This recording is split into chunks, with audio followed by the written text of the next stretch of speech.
ನಮಸ್ಕಾರ, ಇದು public express. ನಾನು ಲೋಕೇಶ್ ಹಾಲ್ಹಳ್ಳಿ. ನಂಜನಗೂಡಿನಲ್ಲಿ ಹೆಚ್ಚಾಯಿತು ಮೈಕ್ರೋ ಫೈನಾನ್ಸ್ನವರ ಹಾವಳಿ. ಮನೆಗಳ ಮುಂಭಾಗದಲ್ಲಿ ನಾಮಫಲಕವನ್ನು ಅಳವಡಿಸಿ ಗೌರವಕ್ಕೆ ಧಕ್ಕೆ ತಂದ ಹಿನ್ನೆಲೆ ಗ್ರಾಮ ತೊರೆಯುತ್ತಿರುವ ಸಾಲಗಾರರು. ನಂಜನಗೂಡಿನಲ್ಲಿ ಮೈಕ್ರೋ ಫೈನಾನ್ಸ್ ಹಾವಳಿ ತಡೆಯಲಾರದೆ ಗ್ರಾಮಸ್ಥರು ಗ್ರಾಮವನ್ನು ತೊರೆಯುತ್ತಿರುವ ಘಟನೆ ಸಂಭವಿಸಿದೆ. ಹೆತ್ತು ಹೊತ್ತು ಸಾಕಿದ ಮಕ್ಕಳನ್ನು ಬಿಟ್ಟು ಗಂಡ ಹೆಂಡತಿಯರು ಮನೆಯನ್ನೇ ಬಿಟ್ಟಿದ್ದಾರೆ. ಅದೆಷ್ಟು ಮನೆಗಳಲ್ಲಿ ಗಂಡ ಇದ್ದರೆ ಹೆಂಡತಿ ಇಲ್ಲ, ಹೆಂಡತಿ ಇದ್ದರೆ ಗಂಡ ಇಲ್ಲದೆ ಕಣ್ಣೀರು ಉಡುತ್ತಾ ಇದ್ದಾರೆ. ರಾಜ್ಯದ ಮುಖ್ಯಮಂತ್ರಿ ಸಿದ್ದರಾಮಯ್ಯ ಪ್ರತಿನಿಧಿಸುವಂತಹ ವರುಣ ಮತ್ತು ನಂಜನಗೂಡು ವಿಧಾನಸಭಾ ಕ್ಷೇತ್ರದ ವ್ಯಾಪ್ತಿಯಲ್ಲಿ ಮೈಕ್ರೋ ಫೈನಾನ್ಸ್ಗಳ ಕಿರುಕುಳಕ್ಕೆ ಬೇಸತ್ತು ಸಾಲಗಾರರು ಗ್ರಾಮವನ್ನೇ ತೊರೆಯುತ್ತಿರುವ ಪ್ರಕರಣ ನಂಜನಗೂಡಿನಲ್ಲಿ ಬೆಳಕಿಗೆ ಬಂದಿದೆ. ನಂಜನಗೂಡು ತಾಲೂಕಿನ ಹುಲ್ಲಹಳ್ಳಿ, ರಾಂಪುರ, ಕುರಿಹುಂಡಿ, ಶಿರಮಳ್ಳಿ, ಕಗ್ಗಲೂರು, ಹೆಗ್ಗಡಹಳ್ಳಿ, ಮುದ್ದಹಳ್ಳಿ ಸೇರಿದಂತೆ ಸಾಕಷ್ಟು ಗ್ರಾಮಗಳಲ್ಲಿ ಕುಟುಂಬಗಳು ಗ್ರಾಮವನ್ನು ತೊರೆಯುತ್ತಿವೆ. ಕುಟುಂಬಗಳ ಮನೆಗಳ ಮುಂಭಾಗದಲ್ಲಿ ನಾಮಫಲಕಗಳನ್ನು ಅಳವಡಿಸಿ ಗೌರವಕ್ಕೆ ಧಕ್ಕೆ ತರ್ತಾ ಇದ್ದಾರೆ ಎಂಬ ಆರೋಪಗಳು ಕೂಡ ಕೇಳಿಬಂದಿದೆ. ಕೆಲ ಮನೆಗಳಿಗೆ ಬೀಗವನ್ನು ಹಾಕಿಕೊಂಡು ಕುಟುಂಬದವರನ್ನು ಹೊರದಬ್ಬಿರುವ ಘಟನೆ ಸಹ ಸಂಭವಿಸಿದೆ ಎನ್ನಲಾಗಿದೆ. ಮೈಕ್ರೋ ಫೈನಾನ್ಸ್ನಲ್ಲಿ ಸಾಲ ಪಡೆದ ಪರಿಣಾಮ ಕೆಲವು ಕುಟುಂಬಸ್ಥರು ಸಾವು ನೋವು ಸಂಭವಿಸಿದ್ದಲ್ಲಿ ಭಾಗವಹಿಸಲು ಕೂಡ ಸಾಧ್ಯವಾಗದಂತಹ ಪರಿಸ್ಥಿತಿ ನಿರ್ಮಾಣವಾಗಿದೆ. ರಾಜ್ಯದೆಲ್ಲೆಡೆ ಗ್ರಾಮೀಣ ಪ್ರದೇಶದ ಜನತೆ ಸಂಕ್ರಾಂತಿ ಹಬ್ಬವನ್ನು ಸಡಗರ ಸಂಭ್ರಮದಿಂದ ಆಚರಿಸಿದ್ದಾರೆ. ಆದರೆ ಈ ಗ್ರಾಮಗಳ ಕೆಲವು ಕುಟುಂಬಗಳು ಮೈಕ್ರೋ ಫೈನಾನ್ಸ್ ಹಾವಳಿಗೆ ಬೆದರಿ ಗ್ರಾಮದತ್ತ ಮುಖ ತೋರಿಸಲು ಸಾಧ್ಯವಾಗದಂತಾಗಿದೆ. ಆಮಿಷಗಳನ್ನು ಒಡ್ಡಿ ಬಲವಂತವಾಗಿ ಸಾಲ ಕೊಡುತ್ತಿರುವ ಮೈಕ್ರೋ ಫೈನಾನ್ಸ್ಗಳು ನಂತರ ವಸೂಲಿಗೆ ಅನ್ಯ ಮಾರ್ಗಗಳನ್ನು ಹಿಡಿದು ಕಿರುಕುಳ ಕೊಡುತ್ತಿವೆ ಎಂದು ಆರೋಪಿಸುತ್ತಿರುವ ಸ್ಥಳೀಯರು ಇಂತಹ ಬೆಳವಣಿಗೆಗಳಿಗೆ ಮೂಗುದಾರ ಹಾಕುವಂತೆ ಒತ್ತಾಯಿಸಿದ್ದಾರೆ. ನಮಸ್ಕಾರ. ನಾನು ಸಿರಿಮಳ್ಳಿ ಗ್ರಾಮದ ಕಾಂಗ್ರೆಸ್ ಮುಖಂಡರಾದ ವಿಷಯ ಅಂತೇಳಿ ನಾನು ಈ ಮಾಧ್ಯಮದ ಮೂಲಕ ತಿಳಿಸೋದೇನೆಂದರೆ, ಇತ್ತೀಚೆಗೆ ಮೈಕ್ರೋ ಫೈನಾನ್ಸ್ಗಳ ಹಾವಳಿಗಳು ತುಂಬ ಜಾಸ್ತಿ ಆಗಿದೆ. ಎಲ್ಲಿ ನೋಡ್ರು ನಮ್ಮ ಸಿರಿಮಳ್ಳಿ ಗ್ರಾಮದಲ್ಲಿ ಕನಿಷ್ಠ ಅಂದರೆ ಒಂದು 15 ಮನೆಗಳು ಊರಿಂದ ಹೊರಗಡೆ ಹೊರಟೋಗಿದ್ದಾರೆ. ಊರಲ್ಲಿ ವಾಸ ಇಲ್ಲ. ಗಂಡ ಒಂದು ಕಡೆ, ಹೆಂಡತಿ ಒಂದು ಕಡೆ, ಮಕ್ಕಳು ಒಂದು ಕಡೆ. ಮಕ್ಕಳ ವಿದ್ಯಾಭ್ಯಾಸ, ಲೋನ್ ಕೊಡುವಾಗ ಹಿಂಸೆ ಮಾಡಿ ಲೋನ್ ಕೊಡ್ತಾರೆ. ಅವ್ರಿಗೆ ಅವ್ರ ಅನುಕೂಲಕ್ಕೆ ಎಷ್ಟು ಯೋಗ್ಯತೆ ಎಷ್ಟಿದೆ ಅಷ್ಟು ಕೊಡೋಲ್ಲ. ಅವ್ರಿಗೆ ಮಿತಿಮೀರಿ ಸಾಲ ಕೊಟ್ಬಿಡ್ತಾರೆ. ಅವ್ರು ಕಟ್ಟೋಕ್ಕಾಗದಾಗ ಊರು ಬಿಟ್ಟಿದ್ದಾರೆ. ಅವ್ರಿಗೆ ಮಾನಸಿಕವಾಗಿ ಹಿಂಸೆ ಕೊಟ್ಟು ತುಂಬ ಮನೆಗೆ ಬಂದು ಆಮೇಲೆ ಕೊನೆಗೆ ಅವ್ರು ಎಲ್ಲಿ ಹೋಗಿದ್ದಾರೆ ಅಲ್ಲಿಗೂ ಅವ್ರನ್ನ ನಂಬರ್ ತೊಗೊಂಡು ಅವ್ರ ಫೋನ್ ಯಾವುದೋ ಮುಖಾಂತರ ಅವ್ರ ನಂಬರ್ಗಳು ತೊಗೊಂಡು ಅವರು ಎಲ್ಲಿ ಈಗ ಕೊಡಗೋ ಎಲ್ಲೋ ಹೋಗಿರ್ತಾರೆ, ಮಡಿಕೇರಿ, ಕೊಡಗು, ಅಲ್ಲಿ ಕಾಫಿ ಬೀಜ ಇನ್ನೊಂದು ಏನೋ ಮಾಡೋಕ್ಕೆ ಹೋಗಿರ್ತಾರೆ, ಕೂಲಿ ಮಾಡಿ ಜೀವನ ಮಾಡೋಕ್ಕೆ ಹೋಗಿರ್ತಾರೆ, ಗಾರೆ ಕೆಲಸ ಮಾಡೋಕ್ಕೆ ಹೋಗಿರ್ತಾರೆ. ಅಂಥ ಕಡೆ ಎಲ್ಲ ಹೋಗಿ ಅವ್ರಿಗೆ ಕಿರುಕುಳ ಕೊಟ್ಟು ಅಲ್ಲೂ ಕೂಡ ವಸೂಲಿಗೆ ಹೋಗಿ ಅಲ್ಲೂ ಅವಮಾನ ಮಾಡಿ ಸಾಕಾಗಷ್ಟು ಹಿಂಸೆ ಕೊಡ್ತಾಯಿದ್ದಾರೆ. ದಯಮಾಡಿ ಎಷ್ಟು ಈ ಮೈಕ್ರೋ ಫೈನಾನ್ಸಿಂದ ಎಷ್ಟು ಜೀವಗಳಿಗೆ ಹಾನಿ ಆಗುತ್ತೋ ಅಂತ ಗೊತ್ತಾಗ್ತಾಯಿಲ್ಲ. ದಯಮಾಡಿ ಈ ಮೈಕ್ರೋ ಫೈನಾನ್ಸ್ ವ್ಯವಸ್ಥೆನ ಒಂಚೂರು ಕಂಟ್ರೋಲ್ ಮಾಡಬೇಕು. ಇದಕ್ಕೇನಾದ್ರು ಕಾನೂನು ಕ್ರಮ ಕೈಗೊಳ್ಳಬೇಕು ಅಂತ ಈ ಮೂಲಕ ಸರ್ಕಾರಕ್ಕೆ ಮನವಿ ಮಾಡ್ಕೊಳ್ತೀನಿ. ಹೋಗಿರ್ತಕ್ಕಂಥ ಈಗ ಊರು ಬಿಟ್ಟು ಹೋಗಿರೋಂಥ ಜನಗಳಿಗೆ ಅಲ್ಲಿ ಹೋಗಿ ಹಿಂಸೆ ಕೊಡ್ದೇ ಅವ್ರು ಬಂದು ಅವ್ರಿಗೆ ಒಂದಷ್ಟು ಕಾಲಾವಕಾಶಗಳನ್ನ ಕೊಟ್ಟು ಅವರ ಸಾಲನ ಮರುಪಾವತಿಗೆ ಅವಕಾಶ ಮಾಡಿಕೊಡ್ಬೇಕು. ಅಲ್ಲಿಂದ ಬಂದಾಗ ಅವ್ರಿಗೆ ಅನುಕೂಲ ಆದಾಗ ಕಟ್ಸ್ಕೋಬೇಕಂತ ನನ್ನಲ್ಲಿ ವಿನಂತಿ. ಅಂತ ಲೋನ್ ತಗೊಂಡಿದ್ದಾರೆ. ನಮ್ಮ ತಾಯಿ, ನನ್ನ ತಮ್ಮ ಲೋನ್ ಕಟ್ಟೋಕ್ಕಾಗಿದೆ. ಮಾನಸಿಕ ರೋಗವಾಗಿ ಒಬ್ರಿಗೆ ಮಾತು ಬರ್ತಾ ಇಲ್ಲ, ಇನ್ನೊಬ್ರಿಗೆ ಮೈಂಡ್ ಅಪ್ಸೆಟ್ ಆಗಿದೆ. ಆದರೂ ಕಟ್ಟೋಕ್ಕಾಗ್ತಾ ಇಲ್ಲ. ಅವನು ಹೊರಗಡೆ ಹೋಗಿ ಕೆಲಸನೂ ಮಾಡೋಕ್ಕಾಗ್ತಾ ಇಲ್ಲ. ಮನೆ ಪದಾರ್ಥನೆಲ್ಲ ಮಡಗಿ ಅವ್ರಿಗೆ ಲೋನ್ ಕಟ್ಟಿದ್ದೀವಿ. ಇವಾಗ ಕಟ್ಟೋಕ್ಕಾಗ್ತಾ ಇಲ್ಲ ನಮ್ಮ ಕೈಲಿ. ನಮ್ಮ ತಾಯಿಗಂತೂ ಮಾತು ಬರ್ತಾ ಇಲ್ಲ. ಕೆಲಸ ಬದುಕು ಏನು ಮಾಡ್ತಾ ಇಲ್ಲ. ನನ್ನ ತಮ್ಮ ಹೊರಗಡೆ ಹೋಗಿ ತಿರುಗಾಡ್ತಾನೆ ಇಲ್ಲ. ನಾವು ಎದರಿಂದ ಕಟ್ಟೋದು, ನೀವು ಏನಾದರೂ ಒಂದು ಪರಿಹಾರ ಹುಡುಕಿ ನಮ್ಗೆ ಏನಾದರೂ ಒಂದು ವ್ಯವಸ್ಥೆ ಮಾಡಿಕೊಡಿ. ಗ್ರಾಮದ ಗೋಪಮ್ಮ, ಸಬರೀಸ ಅವರು ಮತ್ತು ಅವ್ರ ಅಕ್ಕ ಮಂಗಳಮ್ಮ ಮನೆ ಮೇಲೆ ಲೋನ್ ತಗೊಂಡಿದ್ದಾರೆ. ಅವರು ಕಟ್ಟೋಕ್ಕಾಗದೆಯಾ, ಅವನು ಹೊರಗಡೆನೂ ಹೋಗಿ ತಿರ್ಗಾಡಕ್ಕೂ ಆಗದೆಯಾ, ಅವ್ರಿಗೆ ಭಯ ಎತ್ಕೊಂಡು ಒಳಗಡೆನೇ ಇದ್ದಾನೆ. ನಮ್ಮ ತಾಯಿಗಂತೂ ಮೈಂಡ್ ಅಪ್ಸೆಟ್ ಆಗಿ ಮಾತು ಬರ್ತಾ ಇಲ್ಲ. ಮದ್ದೂರು ಕರ್ಕೊಂಡು ಹೋಗ್ತಾ ಇದ್ದೀವಿ. ಅವ್ರಿಗೆ ಮಾತ್ರೆ, ಇಂಜೆಕ್ಷನು ಮಾತ್ರೆ ತಗೊಳಕ್ಕೂ ದುಡ್ಡಿಲ್ಲ. ಆ ಥರ ಪರಿಸ್ಥಿತಿಲಿದ್ದೀವಿ. ಅಂದರೆ ಯಾವುದೇ ಒಂದು ವಸ್ತು ತಗೊಂಡೋಗಿ ಮಡಗ್ಬಿಟ್ಟು ನಾವು 1 ತಿಂಗಳು ಲೋನ್ ಕಟ್ತಾ ಇದ್ದೀವಿ. ಅಂದರೆ ಇವಾಗ ಕಟ್ಟೋಕ್ಕಾಗದೆ ನಮ್ಗೆ ಒದ್ದಾಡ್ತಾ ಇದ್ದೀವಿ. ಏನು ಮಾಡಬೇಕು ಅಂತ ಗೊತ್ತಾಯ್ತಾ ಇಲ್ಲ ನಮ್ಗೆ. ಏನಾದರೂ ಒಂದು ಪರಿಹಾರ ಹುಡುಕೊಡಿ. ಮನೆ ಹತ್ರ ಅವಮಾನ ಆಯ್ತಾ ಇದೆ. ಆ ಕಡೆ ಈ ಕಡೆ ಅಕ್ಕಪಕ್ಕದವರೆಲ್ಲ ನೋಡೋ ಗತಿ ಮಾಡಿಬಿಟ್ರು. ಇವಾಗ ನಮ್ಗೆ ಏನಾದರೂ ಪರಿಹಾರ ಹುಡುಕಿ ಹೇಳಿ.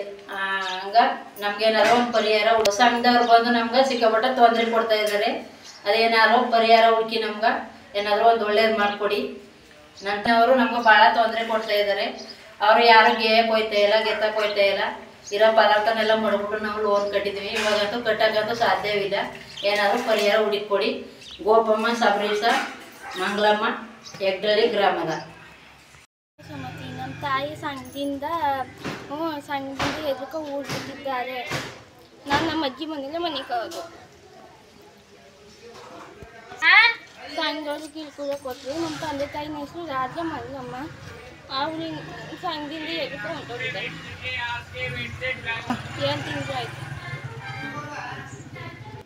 ಸಂಘದವ್ರು ಅಂತ ಅವರು ಸಂಘದ ಪರವಾಗಿ ಎದುರ್ಕೊಂಡು ಗಲಾಟೆ ಮಾಡ್ತೀರಂಟ ಹುಡುಗಿನ ಅಂತ ಬಿಟ್ಬಿಟ್ಟು ಹೊಂಟೋಗಾರ ಸರ್. ಅದೊಂದು ಗಂಡು ಬಿಟ್ಬಿಟ್ಟಲ್ಲ ಮಕ್ಕಳು ಮನೆಗಳ ಕಷ್ಟ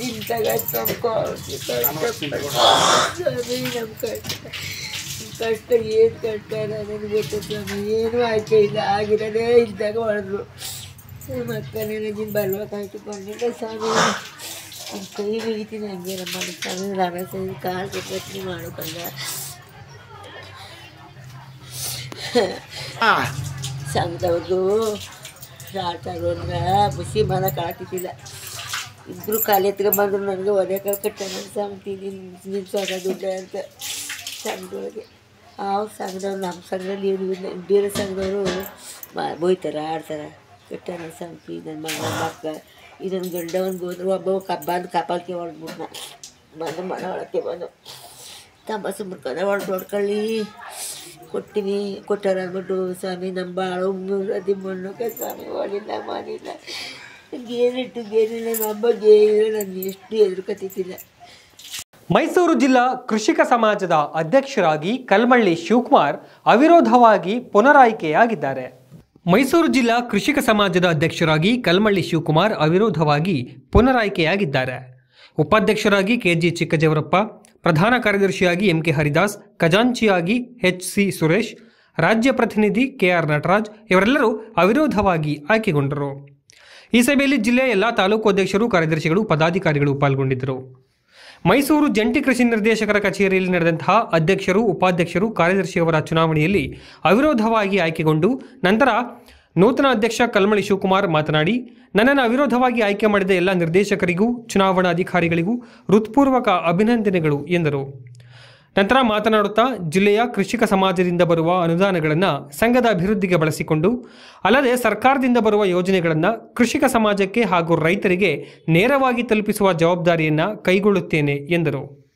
ಇನ್ನು ಚುನಾವಣಾಧಿಕಾರಿಯಾಗಿ ಜಂಟಿ ಕೃಷಿ ನಿರ್ದೇಶಕ KH ರವಿ ಅವರು ಸುಲಲಿತವಾಗಿ ಚುನಾವಣೆಯನ್ನು ನಡೆಸಿಕೊಟ್ಟರು.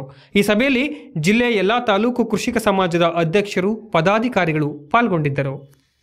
ಕೃಷಿ ನಿರ್ದೇಶಕರಾದಂಥ ರವಿ ಅವರು ಚುನಾವಣೆ ಅಧಿಕಾರಿಯಾಗಿ ತುಂಬ ಸುಸೂತ್ರವಾಗಿ ಎಲ್ಲವನ್ನು ಸುಧಾ ಭಾಳ ಚೆನ್ನಾಗಿ ನಿರ್ವಹಿಸಿಕೊಟ್ಟಿದ್ದಾರೆ. ಅವ್ರಿಗೂ ಸುಧಾ ನಮ್ಮ ಕೃಷಿಕ ಸಮಾಜದ ಪರವಾಗಿ ಹೃತ್ಪೂರ್ವಕವಾದಂಥ ವಂದನೆಗಳನ್ನು ಅರ್ಪಿಸ್ತಕ್ಕಂತಹ ಮಾಜಿ ಅಧ್ಯಕ್ಷರುಗಳು, ಜಿಲ್ಲಾ ಪ್ರತಿನಿಧಿಗಳು ಮತ್ತು ನಮ್ಮ ಕೃಷಿಕ ಸಮಾಜದಲ್ಲಿ ಸೇವೆ ಮಾಡಿರ್ತಕ್ಕಂಥ ಅನೇಕರು ಸ್ನೇಹಿತರುಗಳು ತಮ್ಮೆಲ್ಲರಿಗೂ ಸುಧಾ ಮತ್ತೊಮ್ಮೆ ಹೃತ್ಪೂರ್ವಕವಾದಂಥ ವಂದನೆಗಳನ್ನು ಅರ್ಪಿಸಿ ತಮ್ಮೆಲ್ಲ ಸಹಕಾರ ಇದೇ ರೀತಿ ಇರಲಿ ಅಂತ ಹೇಳಿ ತಮ್ಮೆಲ್ಲರಿಗೂ ನಾನು ಹೃತ್ಪೂರ್ವಕವಾದಂಥ ವಂದನೆಗಳನ್ನು ಅರ್ಪಿಸ್ತೀನಿ. ಪಬ್ಲಿಕ್ ಎಕ್ಸ್ಪ್ರೆಸ್ ಮುಂದುವರಿಯುತ್ತೆ ಒಂದು ಪುಟ್ಟ ವಿರಾಮದ ನಂತರ. ಪಾವನಿ pure Neelambari Adivasi herbal hair oil. ಕೂದಲು ಬೆಳೆಸಲು ವೈದ್ಯರಿಗೆ ಸಾವಿರಾರು ರೂಪಾಯಿ ಕೊಟ್ಟು ಕಳ್ಕೊಂಡ್ರಾ? ಸಿಕ್ಕ ಔಷಧಗಳು, ಆಯಿಲ್ಗಳನ್ನು ಬಳಸಿ ಆರೋಗ್ಯ ಹಾಳು ಮಾಡಿಕೊಂಡಿದ್ದೀರಾ? ಕಾಸು ಹಾಳು, ತಲೆಯೂ ಬೋಳು ಅನ್ನೋ ಪರಿಸ್ಥಿತಿ ನಿಮ್ಮದಾಗಿದೆಯಾ? ಅವರಿವರ ಸಲಹೆಗಳನ್ನು ಕೇಳಿ ಕೇಳಿ ನಿಮಗೆ ಸಾಕಾಗಿದೆಯಾ? ಆಸ್ಪತ್ರೆ, ಔಷಧ ಅಂಗಡಿಗೆ ಅಲಿಯೋದನ್ನ ನಿಲ್ಲಿಸಿ. ದಟ್ಟ ಕೂದಲಿಗೆ Pavani pure Neelambari Adivasi herbal hair oil ಬಳಸಿ.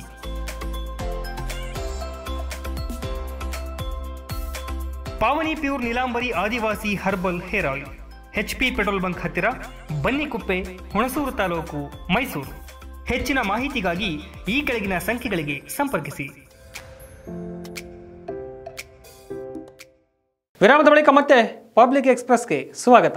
ಇದೇ ಪ್ರಪ್ರಥಮ ಬಾರಿಗೆ ಸರಗೂರು ತಾಲೂಕಿನಲ್ಲಿ ಡಾಕ್ಟರ್ BR ಅಂಬೇಡ್ಕರ್ ಸೇವಾ ಟ್ರಸ್ಟ್ ವತಿಯಿಂದ ನೂತನ ವರ್ಷದ ಕ್ಯಾಲೆಂಡರ್ ಬಿಡುಗಡೆಗೊಳಿಸಲಾಯಿತು. ಇದೇ ಪ್ರಪ್ರಥಮ ಬಾರಿಗೆ ಸರಗೂರು ತಾಲೂಕಿನಲ್ಲಿ ಡಾಕ್ಟರ್ BR ಅಂಬೇಡ್ಕರ್ ಸೇವಾ ಟ್ರಸ್ಟ್ ವತಿಯಿಂದ ಕ್ಯಾಲೆಂಡರ್ ಬಿಡುಗಡೆಗೊಳಿಸಲಾಯಿತು. ಅಂತರಸಂತೆ ಬೌದ್ಧ ವಿಹಾರದ ಮಾತೆ ಗೌತಮಿ ಬಂತೇಜಿರವರು ಮತ್ತು ವೃತ್ತ ನಿರೀಕ್ಷಕರಾದ ನಂದೀಶ್ ರವರು ಕ್ಯಾಲೆಂಡರ್ ಬಿಡುಗಡೆ ಮಾಡಿದರು. ಈ ಸಂದರ್ಭದಲ್ಲಿ ಟ್ರಸ್ಟ್ನ ಅಧ್ಯಕ್ಷರು, ನಿರ್ದೇಶಕರು ಎಲ್ಲರೂ ಭಾಗವಹಿಸಿ ಕಾರ್ಯಕ್ರಮವನ್ನು ಯಶಸ್ವಿಗೊಳಿಸಿದರು.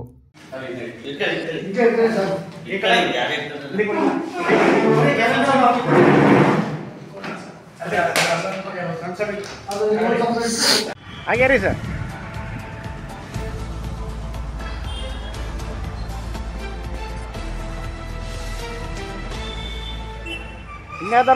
ಹುಣಸೂರು ತಾಲೂಕಿನೆಲ್ಲೆಡೆ ಇಂದು ಮಕರ ಸಂಕ್ರಾಂತಿ ಹಬ್ಬವನ್ನ ಸಂಭ್ರಮ ಸಡಗರದಿಂದ ಆಚರಿಸಲಾಗ್ತಾ ಇದೆ. ಹುಣಸೂರು ತಾಲೂಕಿನೆಲ್ಲೆಡೆ ಇಂದು ಮಕರ ಸಂಕ್ರಾಂತಿ ಹಬ್ಬವನ್ನ ಸಂಭ್ರಮ ಸಡಗರದಿಂದ ಆಚರಿಸಲಾಗ್ತಾ ಇದೆ. ವರ್ಷದ ಮೊದಲ ಹಬ್ಬವಾದ ಸಂಕ್ರಾಂತಿಗೆ ಮಾಜಿ ಶಾಸಕರಾದ HP ಮಂಜುನಾಥ್ ರವರು ಹುಣಸೂರು ನಗರದ ಶ್ರೀ ಸಾಯಿಬಾಬಾ ಮಂದಿರ, ಗಣೇಶ ಗುಡಿ ಬೀದಿಯ ಶ್ರೀರಾಮ ಮಂದಿರ, ನಡುಬೀದಿಯ ಶ್ರೀ ಕೊಲನೂರು ಮಾರಮ್ಮ ಹಾಗೂ ಕನಿಕಾ ಪರಮೇಶ್ವರಿ ದೇವಾಲಯಕ್ಕೆ ಭೇಟಿ ನೀಡಿ ವಿಶೇಷ ಪೂಜೆ ಹಾಗೂ ಪ್ರಾರ್ಥನೆ ಸಲ್ಲಿಸಿ ಸಮಸ್ತ ಜನರಿಗೆ ಶುಭ ಹಾರೈಸಿದರು. ಇನ್ನು ಋತುಮನ್ವಂತರದ ಹಬ್ಬವಾದ ಮಕರ ಸಂಕ್ರಾಂತಿಯು ಸರ್ವರ ಕಷ್ಟಗಳನ್ನು ಕಳೆದು ಸುಖ, ಶಾಂತಿ, ಸಮೃದ್ಧಿಯ ಹೊಸ ದಿಕ್ಕಿನೆಡೆಗೆ ಮುನ್ನಡೆಸಲಿ, ಎಳ್ಳು ಬೆಲ್ಲದ ಜೊತೆ ಪ್ರೀತಿ ಬಾಂಧವ್ಯ ಮಿಳತಿಗೊಳ್ಳಲಿ, ನಾಡಿನಲ್ಲಿ ಸ್ನೇಹ ಸೌಹಾರ್ದತೆ ಶಾಶ್ವತವಾಗಿ ಮನೆ ಮಾಡಲಿ ಎಂದರು. ತಾಲೂಕಿನ ಸಮಸ್ತ ಬಂಧುಗಳಿಗೆ ಮಕರ ಸಂಕ್ರಾಂತಿಯ ಶುಭಾಶಯಗಳನ್ನು ಕೋರುತ್ತಾ ಈ ಹಬ್ಬವು ಸಂತೋಷ ಮತ್ತು ಒಗ್ಗಟ್ಟಿನ ಮನೋಭಾವವನ್ನು ಹೆಚ್ಚಿಸಲಿ ಎಂದು ಹಾರೈಸಿದರು.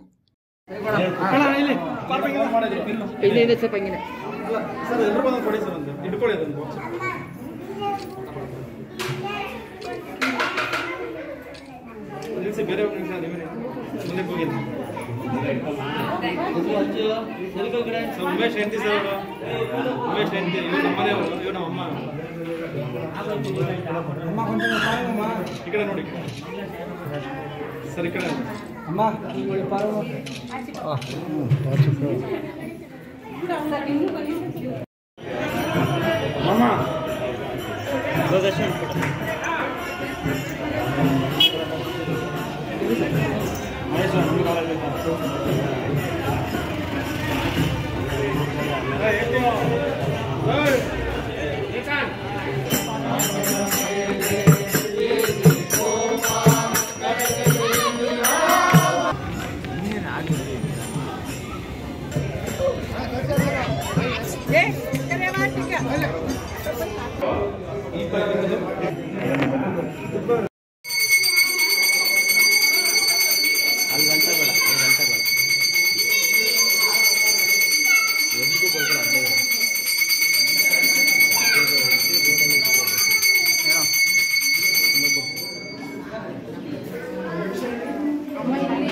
ಇದಾಗಿದೆ ಈ ಹೊತ್ತಿನ ಪಬ್ಲಿಕ್ ಎಕ್ಸ್ಪ್ರೆಸ್. ಮತ್ತಷ್ಟು ಅಪ್ಡೇಟ್ಸ್ಗಳಿಗಾಗಿ ನೋಡ್ತಾ ಇರಿ ಪಬ್ಲಿಕ್ ವಾಯ್ಸ್, ಇದು ನಿಮ್ಮ ಧ್ವನಿ.